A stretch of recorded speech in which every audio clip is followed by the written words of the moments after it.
I just lost 10 pounds and created a fit, feminine shape that I love. And in this episode, I'm sharing everything I implemented, my strategy, my macros, training, in the timeline, in reviewing the big wins and ahas I had, like not getting super hungry, in progressing while on vacation. And of course, also the frustrations and disappointments along the way, like major water weight fluctuation. So let's get into it. So just to give an overview, last year I did a 6-month intentional build phase where I was training really hard, doing a very specific program, doing very specific exercise tailored to the shape that I wanted to build. I worked my way up to 2,400 calories. And as someone who's like 5'1" and petite, that is a decent amount of food. And 350 grams of carbs per day, which is amazing. And I gained about 6 pounds of muscle. Now, that was a very strategic phase, and I did that very intentionally prior to this calorie deficit phase. So that was step one. Then this was step two, and I just completed a 12-week calorie deficit phase where I decreased about 10 pounds, which is incredible. 10 pounds, that's like 8% of my body weight. That is a lot. So I love my new shape. I'm like really proud, excited, happy. Like I just always have so much like respect for myself when I complete a calorie deficit phase like this, because of course it's not easy, but just setting out to achieve a goal and then executing it just makes me like very proud of myself. And I also built like new and different muscle, kind of more of like a bikini muscle compared to what I had before when I was doing CrossFit. So I love my new shape. It's a little more feminine. Like my abs are popping now. Like I have definition in my quads, which I am super excited about. I really worked on my shoulder caps too. So I feel like that when I like decrease the body fat, like I delayer that layer of body fat to show off that shape I built. And so I just feel really like feminine but strong, and that's really what I was going after. The body fat percentage I'm at now feels like a great baseline for me. Like I am not super shredded. Like I still have some of my curves that I didn't want to give up, but that's always kind of an option if I do want to get more shredded, right? I know what to do, but I feel like here I found like a good baseline for my shape to either maintain or grow off of depending on what I want to do next. But overall, I decreased 10 pounds. Now, that is from my high to where I started at around 117.5 pounds, just to give you an idea, and then where I ended around 107.5. Now, did I get at points lower than that? Yes, but I am just kind of giving you like we can look at the averages of my weight and the highs and lows different ways, but I'm kind of giving you an idea of where I'm at.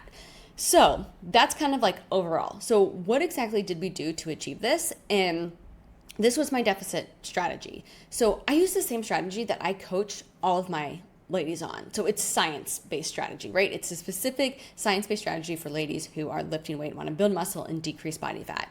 So there's 3 steps: eat enough, right? And align your training. I did that, built muscle, and then go into a strategic deficit phase where you go in, get the job done, and get out. So that's exactly what I just wrapped up. So I hired a coach. That was also part of my strategy because yes, I know how to do this, right? And I can execute, like that's not a problem. And I feel like I work with similar ladies where they know it, they can execute, but you will always do the details better when you are accountable to somebody else.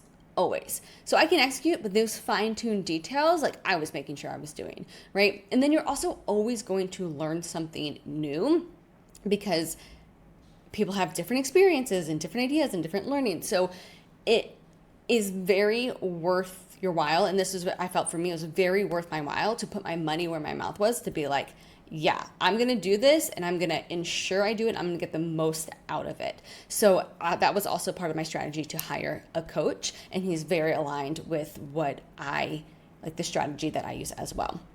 So my full game plan, I'm going to go over nutrition and training and cardio. And I'm kind of try to do it quickly because obviously I could talk about this all day long.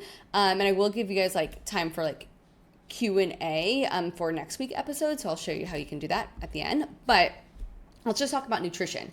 So I started at 2,400 calories, right, in my build phase, like 130 grams of protein, 350 grams of carbs, and 50 grams of fat was where I was at. Then I would drop down to 1950 and 250 grams of carbs.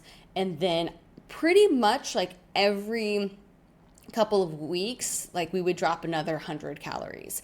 So then I went to 1,800 calories, and then 1,700 calories, and then 1,600 calories, and then 1,500 calories. And then the last 2 weeks, I was at 1,400 calories. This is definitely like the lowest I've ever been in a very long time.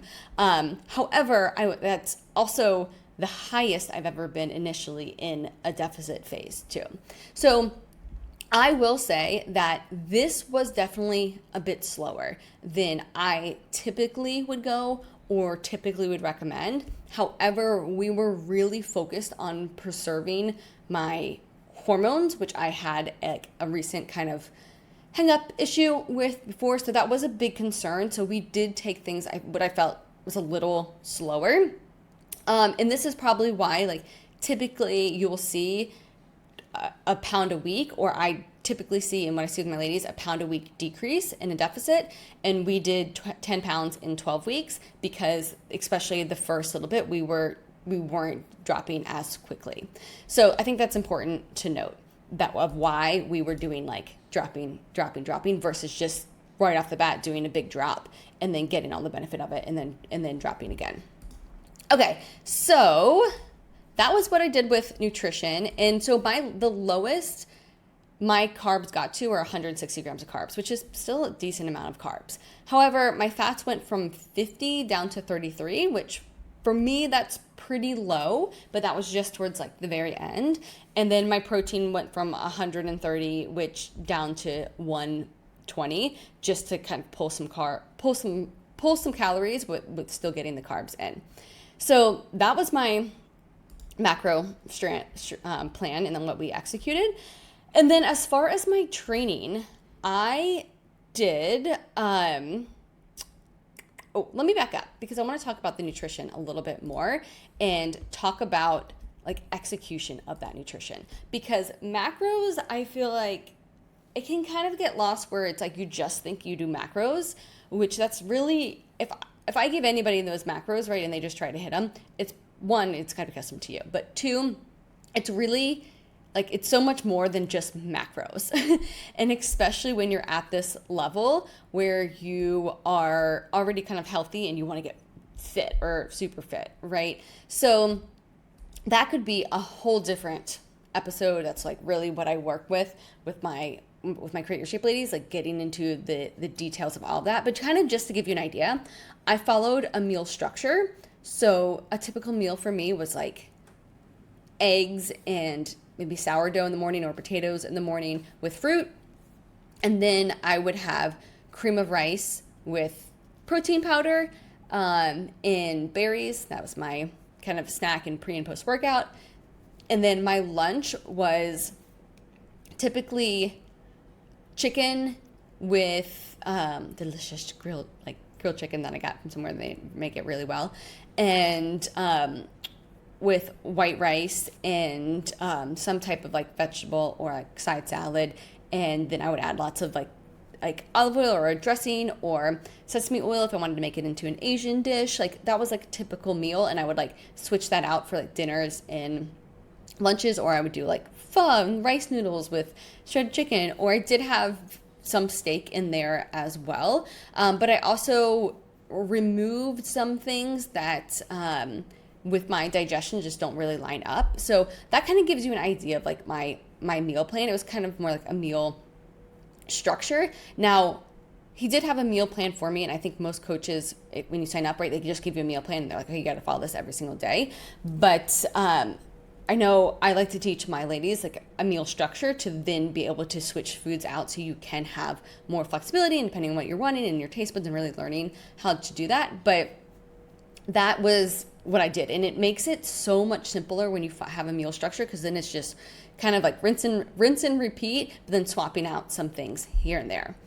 I did order my food, not all my food, but I did order a lot of my food from a like meal prep company, which it's really just a restaurant here, but in Bali, the food quality is pretty good. So I used it as a meal prep company, and I would make my own breakfast. I would make my own cream of rice bowls, like snack bowls, and then I would make my own vegetables, but I would order the like chicken or the steak and the rice and potatoes, like the protein and the starches from this restaurant, and I would order it, for the week, or I would order it like every couple of days, so if I wanted it fresher. And then I would make all the fixins, and I would like combine my meal all together. That was like my routine. I did have coffees out, so your girl had lots of cappuccinos, which I love, or matcha lattes, which I love. So I did do that. I also had dark chocolate almost every day. So that was part of my routine that I had in my plan. I did have 2 drinks over this time frame. I had my Gen Hen, which is like another form of bachelorette party, where I had 2 drinks at.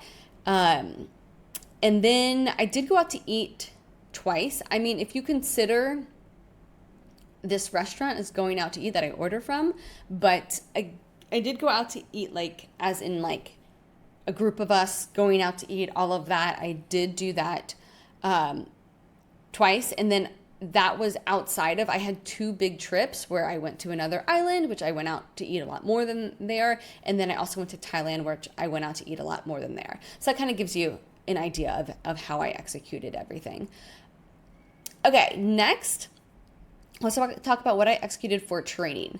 So I followed the same training program and same training structure. I lifted 4 days per week, 2 upper, 2 lower. I went close to failure. I think at first I was still progressing, but then later on in the deficit, I was not progressing as much. Some things I would on random days, and then others I wouldn't, but I definitely was not as progressing as much as I was when I was in the build phase, for sure. So that's kind of like training kind of just stayed the same. And then cardio. So my cardio was 15-minute walk every morning, and that worked up by the end to about 30 minutes every morning, which I love. That I want to do forever. And then on my non-training days, so 3 times per week, I was doing 30 minutes of zone 2 cardio. So that also depended on dance, because I was dancing a lot at the beginning.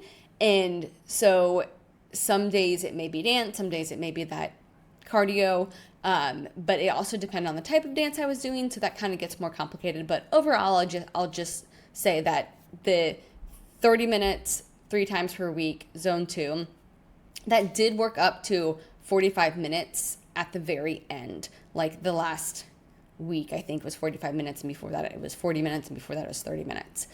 So I did that by either doing a combination of a bike and Stairmaster at the gym, or I would do it like with my friends, and we worked out together. We would do some type of workout that maybe involved the bike, or running.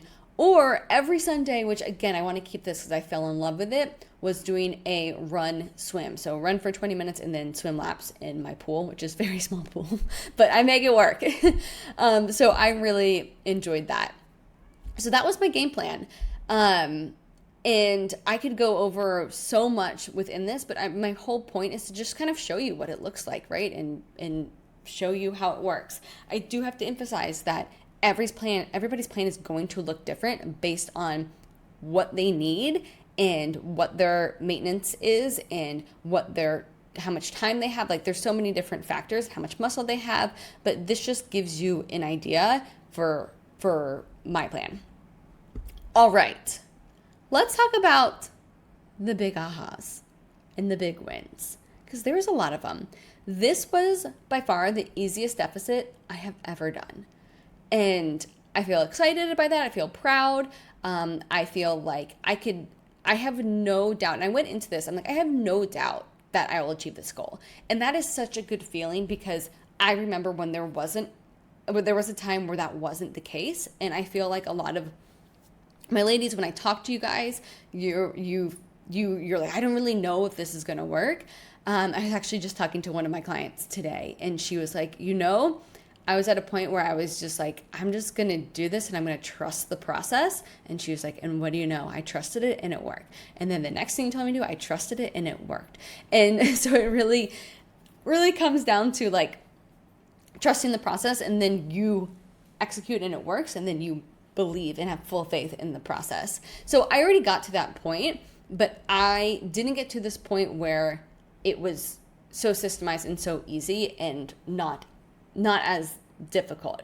Now, I think that there's a handful of reasons for that, because I have a system in place, I have the nutrition knowledge in place, and this is why I really emphasize teaching that in Create Your Shape to get to this point. But for me specifically for this round, I was not hungry, and I think last time I did it, I had like a month of being hungry, and I learned the lessons from that. So that I implemented in this, but a handful of other things too. So here's the first thing why I think I was not hungry. I ate 2,400 calories before going into this, right? I did a build phase where I increased my intake and ate enough first. That for sure matters. This is why I emphasize creating leverage and eating enough first. This is why it's the first step I do with my Create Your Shape ladies. It makes such a big difference in the success of your deficit and how much easier it's going to be. So that's the first thing. The second thing is I was busy doing other things that I really enjoyed. So food wasn't like the only joy in my life, or I wasn't like looking forward to or focused on food. I was just busy living, and I was dancing so much, especially early on in the deficit, where we were preparing for a show, so I was very focused on that. I loved going to the gym. We're part of a gym here in Bali, so I was excited to go there. And I was meeting up with friends, and we were doing like sunset walks or like activities. And then we had these trips where we had tons of different activities. We were doing like game nights. I did yoga. Like I was just doing things that I enjoyed and loved. And I, again, just grew my love for like different things in life outside of just food and drinks. So I was also working a lot, which I also really like work in my job. So I think that was a huge factor that came into play why I was not like focused, so food focused. The third thing would be like the volume of food. So my meal structure, the types of food I was eating were focused on volume. So I was not having lots of dense food, that I was having more like voluminous food where I could eat more to be more satisfied. I also had a lot of like fix-ins. I discovered herbs. If you followed me on Instagram, you saw I discovered herbs, and I swear like half my plate would be like herbs and fixings that added so much volume but also so much taste. So I had a lot of fun like making these delicious meals that I was like, this is incredible, and this is like so filling, like pho, like so filling because it's so much water, right? But then you can add everything in it to make it taste really good. So I think that also really helped. And then I did leverage like gum and mints and teas. Like I was like solving for all of the things that I like wanted, right? I would solve for, and like gums and mints and teas were part of that for sure. And then two more things. I strategically spaced out my meals, so they were intentional of like when I would eat them, which again goes back to just having that daily structure. This is the very first thing we do in Create Your Shape. Like even before we talk about macros, is finding that daily structure, because it makes such a game changer for not only hunger but also balancing blood sugars, and just creating that routine in your day. So I think that helped me out a lot too. And then lastly, caffeine. Caffeine definitely decreases your appetite. So I increased my caffeine intake, and I would always had caffeine, but never like every single day, no matter what. And that definitely happened in this deficit phase. And then I also would add maybe a half calf or some other caffeinated drink, like maybe midday, And I also think that helped with appetite. All right, so those were the big things I think why I wasn't hungry. Again, I quickly went through those because we got a lot to cover. So let's keep going. The next like big aha or big win I had was I understood energy balance like at a deeper level than I ever have before. So obviously I understand energy balance, calories in, calories out, but it just clicked at a much further level, and I was able to progress while on both of my vacations. They actually were some of my bigger progress weeks while I was on vacation. So again, why we were like eating out and doing things. And again, I think it was just because one, we were doing so many activities. Like my Gen Hen like was activity filled, multiple activities. Like it was so much fun. But then I knew how to choose foods strategically to still like create a deficit, but also still be like fed to support those activities, but still be in the deficit. So same thing with Thailand. I mean, we walked so much because it's just a very, very walkable city in Bangkok. And then same things when we went out to eat, like I know how to eyeball it to strategically create a calorie deficit. And really my mindset shift around like if you just focus on protein and fixins and vegetables, right? It just in removing, not going to like high oil places and then being strategic with your carbs, like it can be very simple. Okay, so that was a big aha and a big win. The next is I really enjoyed cardio. Now, I think it's got to be in strategically, right? I'm not going to do this much going forward because I am going to still prioritize my lifts because you're not going to build much muscle doing cardio. But I just enjoyed it. I liked feeling athletic. I liked getting outside and getting creative with it and doing the swims and the runs. So I'll definitely still keep that in more than I had in the past, just from that standpoint of just feeling like athletic and moving my body. I just really enjoyed it. The next is, I kind of covered this, but I just have a much bigger appreciation now for healthy food. Like my standards just feel like they've been raised, which this happens when you start focusing on your nutrition and then you're consistent with it, your taste buds change, what you want in your body changes, and that has definitely shifted. Like some things I would have before, I'm just like, oh, I wouldn't like bacon I would eat before, and I'm kind of like, I would still eat it, but I'm just kind of like gives me the ick a little. Like I want like high quality proteins and I want lots of fruits and vegetables and just like good quality food. Like my standards have definitely been raised, which I am excited about. And then lastly, the big win is like I just love my new shape, and I think it's fun because before I had very much like the CrossFit style shape, or I should say a result from doing CrossFit style movements, which I loved CrossFit. I still love CrossFit movements. But for me personally, I was getting a little more traps than I wanted and a little just kind of shape where to me looked a little more like stocky, where I wanted to create a more like feminine and like more bikini body shape where that's just a little bit more elongated and a little more curves in specific spots. And that's exactly what I did. So I loved that I was able to fine tune that and achieve that. And will I go back to CrossFit eventually? Like probably at some point I might, because I just love it. But will I be strategic in how I do that to get the shape that I want? Probably. So I'm just really, that's a big aha and a big win too, of like, you can really mold your shape. That's why Create Your Shape is called Create Your Shape, because you can literally create your shape. But I just love my new shape. So I'm excited about that, and I'm excited about how it all works and building off of that. So now let's get into the disappointments and the frustrations.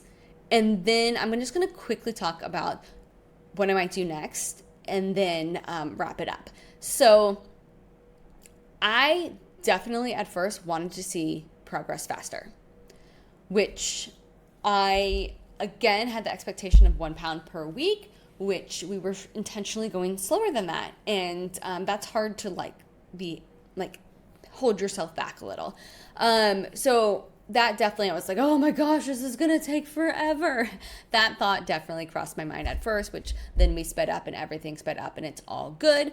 And I still feel great. My hormones are great. So all good there now, but during it, right, can feel frustrating, disappointing.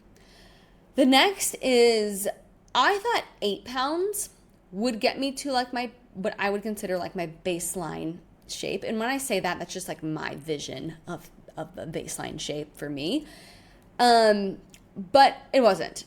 It was really 10 pounds. However, I thought initially 10 pounds I would be more shredded and 8 pounds would be like my baseline. But that is not the case. I needed to lose more than I thought.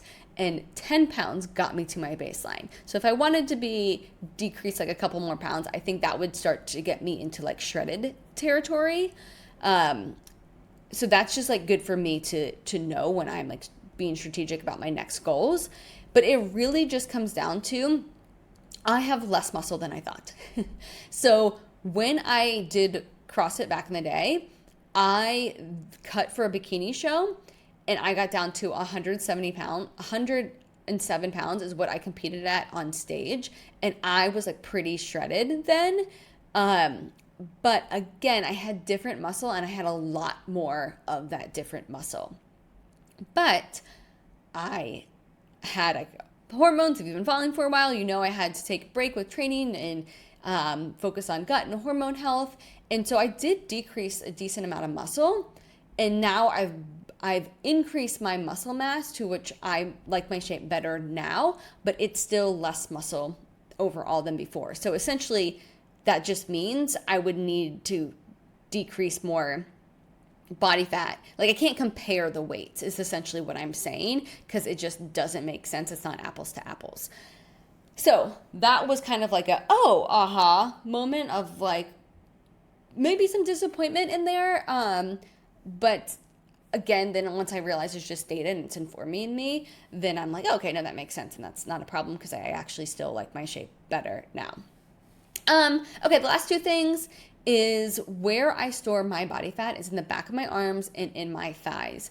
And that's just annoying. I mean, everyone's going to have their thing. But at the same time, I don't store a lot in my like ab core section. So that's like a pro, but of course we're always focusing on the cons and what we don't like and all of that. So I'm just being like real with you guys of things that I think of during my deficit phase, because I know you guys have similar thoughts. So the next and last thing is I dealt with the hormonal water retention fluctuations that happen to me every month. Essentially, before ovulation, as estrogen rises, I gain like 1 to 2 pounds of water. And it, of course, shows up on the scale, but then it shows up all over my body. Like I get a layer of water, which is just frustrating and annoying. And then the same thing happens sometimes before my cycle starts. So that's like every other week. It'll be like 4 days. And it just messes with my data, and it's really annoying because I want to be able to like track my trends and track progress, and then this skews it. So I just have to share that because I know other people go through that and it may be less or more, but again, it's just something to look out for and just pay attention to, because it's likely just like messing with your data where people are like, oh, I, tend to not drop for a week and then I drop the next week. And it's like, no, you probably were decreasing body fat, but it was just being offset by this water retention. So those are all of my main disappointments and frustrations, just keeping it real. So now kind of what to expect next. I'm just going to keep this super short because that could be a whole episode, but I'm reversing out now, which I feel like these like 3 weeks coming out of a deficit phase are so important. So I'm being very intentional with them. So reversing back up to eating enough. I will gain back 1 to 2 pounds from more food, and which ties to more water and more muscle glycogen, but that is a good thing. That is not body fat. That is actually going to help my muscles look more prominent and more full. So it's fun because over these next couple weeks, I'm going to be eating more food, but I should also be looking better and better because I'll be eating more food and my muscles will be popping, but I'll be maintaining the body fat that I lost. So very excited about that. And then next goals, I'm really just focused now on reversing out and just celebrating the deficit that I just did. Like, I'm very proud. I'm very excited. Again, to summarize, it was the easiest deficit I've done. Like, I love my fit and feminine shape. Of course, there were like bumps in the road, but if I would have known it could have been this easy, like back in the day, like I would tell myself, and I would tell you if you're like, oh, I like want it to be easy. It's not easy for me yet. Or if you're like, I don't really understand it all yet. Like, I didn't understand it back then either, which also made it a lot harder. So I would just tell myself or tell you, like, first, have a science-based strategy, right? Like, don't just make things up. Like, actually know exactly what to do and why. The second part is learn the science, right? Understand why you would do what. Cookie cutter programs, right? Like, cookie cutter plans, like, aren't going to get you there optimally because you're going from healthy to fit or fit to fitter, right? You are in a different position, right? The next is have systems in place to make it routine and systemized to work with life, right? Life is a real thing. So make it easy and systemize it and learn how to do that. And then the fourth thing, hire a coach. So of course I'm biased saying that, but even I hired a coach. So it's really to get out of your own way, to learn all of this and to have science strategy, but also have the data tracking, have the accountability where you're always going to be more detailed and fine-tuned when you're like paying somebody else to help you support you, and they are supporting you and they care because it's their job. So I'm so glad that I also hired. And so if this is something that you want to do, if you're like, oh my gosh, this is like the game plan, this was so helpful to see, and you want to do all these things, then definitely get inside Create Your Shape. This is my 4-month nutrition coaching program for ladies who lift and want to look like they lift and learn the science, have a custom strategy, and create your nutrition routine that runs on autopilot. So this week when this comes out, in June of 2025. It is the last week of June. And when you sign up in June, you will also get the bonus when you join. So you can go to the link in the show notes to get signed up this week. And then we get started in a handful of weeks. So the other thing that I want to do is a Q&A episode on this because I get a lot of questions around calorie deficits, and especially once you've seen an example like this. So you can send me questions and I will answer them in next week's episode. You can send them to me at Jenny the Nutritionist on Instagram, or you can email them to me at jenny@jennythenutritionist.com. And I will see you next week for the Q&A episode.